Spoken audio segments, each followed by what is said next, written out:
hour before that, around 7 o'clock on White Oak Avenue Southeast. Until they confirm the warrant, all right? Step out of the car. Yo, face! Show your face, please, with sugar on top!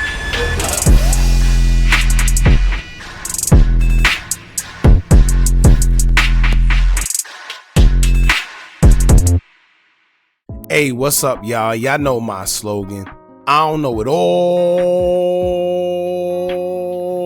but I know what I've been through. Now, before we get into this video, make sure you check us out on Patreon at www.patreon.com/Hookah Anonymous _. You guys been telling us to create one for the longest, so we recently created a community where we will upload videos that we can't share on YouTube due to their guidelines. We'll also be dropping the latest to there first, behind the scenes information that you wouldn't find anywhere else on our socials. So make sure you become a member, and after you do that, head over to our official Instagram page at Hookah Anonymous _ and follow us there. Now without further ado, let's get into what you guys came here to see. Now, 4PF Nate, most notably known for being the guy that was being a real friend of Little Baby when they were in Icebox, and while Little Baby was talking about people stealing and being slimy, he found money on the floor, and instead of taking it, he would stuff it back in Little Baby's pockets. Talk about loyalty. We seen him time after time with Little Baby, all in his videos and supporting his rapper friend as most people should, dating back to the earlier stages of Baby's career before all the fame. However, Nate is being known for something a little more sinister these days, as people haven't been seeing him around Little Baby lately, which may be because he's been involved in some serious charges, as he has recently been accused of having involvement in 2 homicides, whereas him, along with 3 others, will face massive jail time. Just a few days ago, news would break that 4PF Nate will be sentenced to 40 years in prison for his involvement in the bodies, and according to reports, it was get back for a close friend of his that was also shot and unalive.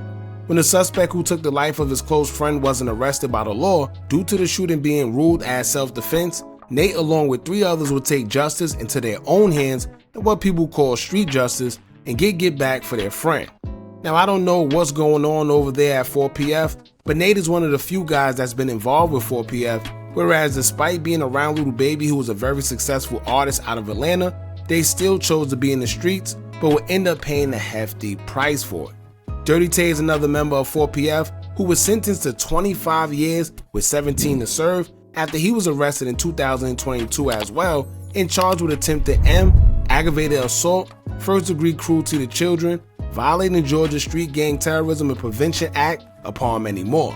Dirty Tay was accused of shooting a car while a man who just left the barbershop with his 3-year-old son was inside, due to the father being one of his ops. However, during the shooting, the 3-year-old was struck in his head with a bullet, but would luckily survive the attack. Although Dirty Tay denied being the person who pulled the trigger, he was still arrested and charged for it, which got him 25 years behind bars. Now the next person out of 4PF camp is now Nate, and after receiving a 40-year sentence, everyone is wondering how or why somebody like Nate, who was around such a well-known celebrity, even being involved in a situation where 2 people lost their lives due to gun violence. So with that being said, we're going to break everything down when it comes to Nate receiving a 40-year sentence. The story is a little deeper with a few more details, but we're going to just focus on what Nate was accused of and what got him a bunch of time behind bars. So before we do all that, make sure you hit that thumbs up button so we can get this video into the algorithm, and if you're not subscribed to the platform already, make sure you do so now. Let's get into it. 33-year-old Nathan Benford, aka 4PF Nate, has been charged with 2 homicides due to 2 men losing their life at the hands of gun violence in Atlanta. Nate, along with 3 others such as Keontae Davis, Keith Hampton, and Quincy Rashard Pinky, will be hit with a bunch of charges ranging from aggravated assault with a deadly weapon, violation of the Street Gang Terrorism and Prevention Act, charges, and possession of a firearm by a convicted felon. The indictment would come from Fulton County back in May of 2023, where Nate and 3 other members, who they say are a part of 4PF, will retaliate on a guy by the name of Daryl Hurd, who was accused of taking their friend's life. That friend was Cavario Major, aka 4PF Mackie. Mackie was an up-and-coming rapper from Atlanta who would lose his life back on November 1st, 2021. According to reports, police responded to a shooting in the 1000 block of White Oak Avenue around 7 p.m. When officers responded to the scene, they found a man who was shot, and he was later taken to Grady Hospital and succumbed to his injuries. That man was later identified as Cavario Major, aka Mackey. And about an hour before that, around 7 o'clock on White Oak Avenue Southeast, this appears to have been a shooting, a fight that started between two men. Police say the suspect pulled a gun out and shot the victim. Right now, police don't have a suspect in custody for any of these investigations. If you know anything that can help investigators, please give Atlanta police a call.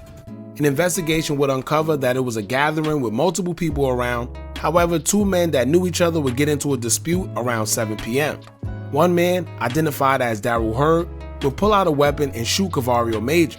There's no telling whether it was alcohol or drugs involved that intensified the situation. However, Daryl was never officially charged for the shooting because it would be ruled in self-defense. In situations like this, whether it's considered self-defense or not, many people will feel like Daryl got away with taking a life and may not agree with the decision of the law. So in that case, they take law into their own hands and go about getting street justice themselves, however that may be. In this case, that's what Nate and 3 others are accused of doing. The official indictment on the case would state that on September 27, 2022, while a Chevy Tahoe was sitting at a red light in the Hotel District near the Children's Museum of Atlanta, a Dodge Durango would pull up alongside a Tahoe and begin opening fire. Inside the Tahoe was 3 men who were 26-year-old Jaquavius Wilson, Daryl Hurd, and Terrell Hurd. Upon the 3 men, only 2 of them were hit and taken to Grady Hospital.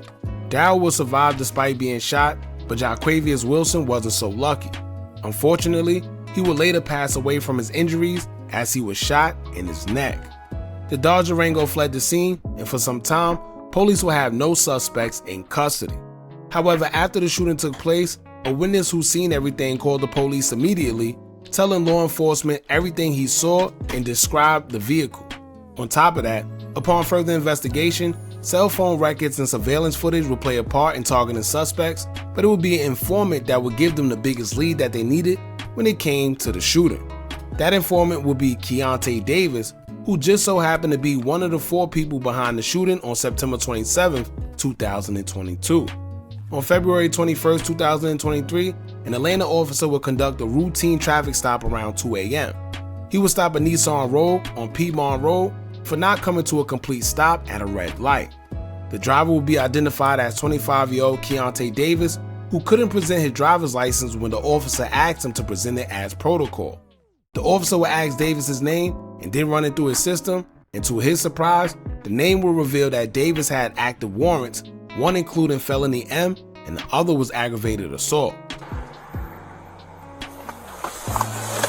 Double one, checking on you on Marietta Boulevard.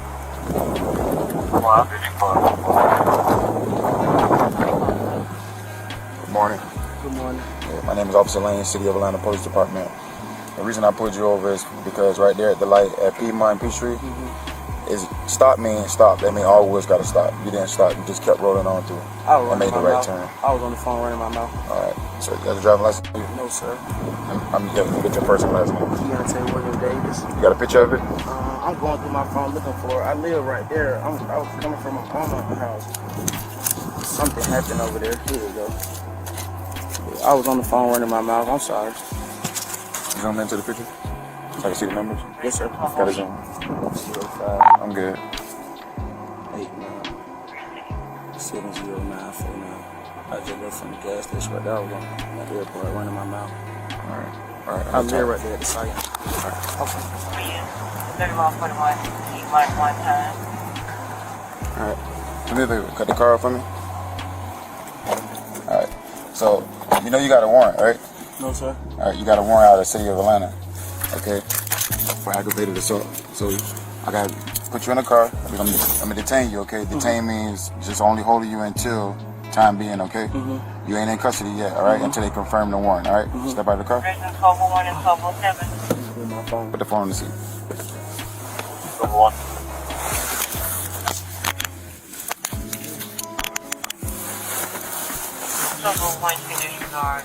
You go by any other names?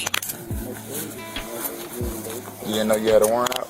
Number 607 Happy. An honorable alarm at 600 Peachtree Battle Avenue. Yes, sir. You got Northwest any weapons or anything on you? 600 Peachtree Battle No. Avenue. Just come up. The M charge was due to the shooting that happened on September 27, 2022, where Jaquavius Wilson lost his life. Davis was arrested for the warrants, on top of being charged with possession of marijuana, no insurance, failure to obey a traffic control device, and no license on person. Davis was taken to public safety headquarters where he would speak to homicide detectives about the warrant, and that's where Davis would mention Nathan Benford, aka Nate, who was also inside the car where shots was fired at that Chevy Tahoe. Nate was arrested a little after on June 5, 2023, after being indicted in May of that same year, and has been fighting the case from Fulton County Jail ever since. Nate, Keith Hampton, Quincy Richard, and Keontae Davis were all arrested at separate times. However, after giving up his statement resulted in Nate being arrested, Keontae was dropped from the case. Fast forward to just a few days ago, Nate was finally sentenced to 40 years for 2 bodies and other charges. He's expected to get time served for the time he was in custody and do 30 years out of the 40 with the rest of the time carried out on parole. Unfortunately for Nate, he's no stranger to jail, but this time, they may have been more strict on him due to his criminal history, as well as him and his co-defendants seeming like career criminals due to the amount of charges they've been catching doing crimes together over the years. Some people will say that Nate's future might have been cursed from the beginning because both of his parents did very long prison terms, with both of them just recently being released not too long ago. 4PF Nate's mother, Karen Davis, served 17 years of a 20-year sentence for allegedly trafficking narcotics back in the early 2000s. She was sentenced back in 2003 when Nate was only 12 years old. After doing 17 years, she was released back in 2020. Nate's father also did a lengthy prison sentence as he was released back in 2020 as well after doing 20 years himself. With Nate's new sentence, it's unfortunate, but between the 3 of them, that's almost 70 years worth of jail time in total. Now when you think about it, judging from what Nate is being accused of, 40 years isn't bad considering his extensive criminal background and being accused of taking a life, including gang activity. Judging based off the cases of 4PF Dirty Tay and Nate, I'm sensing that this is one of the main reasons Lil Baby has been working so hard to rebrand himself. If y'all remember, it was alleged that more gang takedowns and RICOs were coming in Atlanta, and allegedly 4PF was at the top of the list. On top of that, it's been a lot of guys associated with the 4PF brand that would end up getting caught up for drug dealing, bodies dropping, amongst other things in Atlanta, which is a recipe for disaster in the long run because it's only a matter of time before the crew gets investigated and charges start flying. They would consider it a RICO and allege that Baby is funding the criminal organization due to who he is and being considered the boss. So I'm assuming this is one of the many reasons Baby decided to restructure himself and start CBFW, Can't Be F With Records. Smart move. Let Nate's situation be a lesson to y'all and realize that the streets don't love nobody. The saying used to be, don't do the crime if you can't do the time. But these days, people saying, I'm gonna do the crime because once I tell, I'm fine. Right, so y'all jump in the comments and let me know what y'all think about this. Don't forget to like, comment, share, and subscribe. Hit that bell so you're notified every time we drop new content. And remember, as long as you keep on watching, I'ma keep on dropping. And I'm out.